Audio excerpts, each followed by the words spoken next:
A pressure injury is going to be an injury that happens to a patient when they are in bed for too long, or in a chair, that some part of their body, there's been too much pressure on it that leaves some redness. Now that redness, if not that pressure isn't relieved, can cause the breakdown of the skin, and that can lead to a hospital-acquired pressure injury. Sometimes these pressure injuries can continue to get worse. They might lead to infection. It might lead to surgical debridement or an amputation. Prior to me taking this role, I was a frontline bedside nurse, and I had a patient that developed a pressure injury.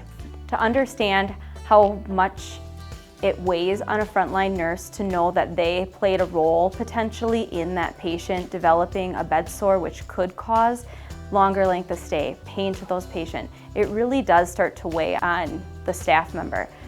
Pressure injuries, while yes, we don't want them, they're going to happen, and we need to take the blame out of that. There's nothing wrong. We get busy during our days. We might not have the opportunity to turn that patient every 2 hours, and yes, it happens, but what can we do to help your workflow to make sure that it doesn't happen in the future so you don't have to carry that burden? The focus that they have is truly on quality. It's about the patient experience, number one, starting with that. And then the quality of care, the quality of what we have in our process, everything put in place there.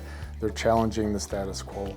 They're starting to look at what we're doing and not looking at it and trying to worry about, well, we've always done it this way. They're saying, we've done it this way, but look what is happening, and trying to get better, and they're okay challenging themselves. Making sure that we were more proactive than reactive. We implemented the hospital-acquired pressure injury prevention huddles, right, if a patient developed a pressure injury, which really helped getting that real-time feedback. What was in place when the patient developed that pressure injury, and what could we have done proactively to prevent that? The dedication they have and the passion they have for eliminating pressure injuries is incredible. The good thing about our team is it's really a multidisciplinary team. So we have everyone from senior leadership, team leaders, our CNS group, educators. We also have a bunch of frontline staff on it, and those frontline staff are really the key components because they're the ones that see and do the work. But we also have specialties. So we've got respiratory therapists, physical therapists, occupational therapists, dietitians, our wound nurses. We also have some of those specialty areas. So we've got members from ED because pressure injury prevention really can start right from the beginning. We also just started to bring in surgery and procedure folks because they can play a huge role in pressure injury prevention as well. The bringing in of everybody, that interdisciplinary actions of all the teams coming together to work, I think really makes a difference with this team. For fiscal year 23, we were at 19 serious reportable pressure injuries.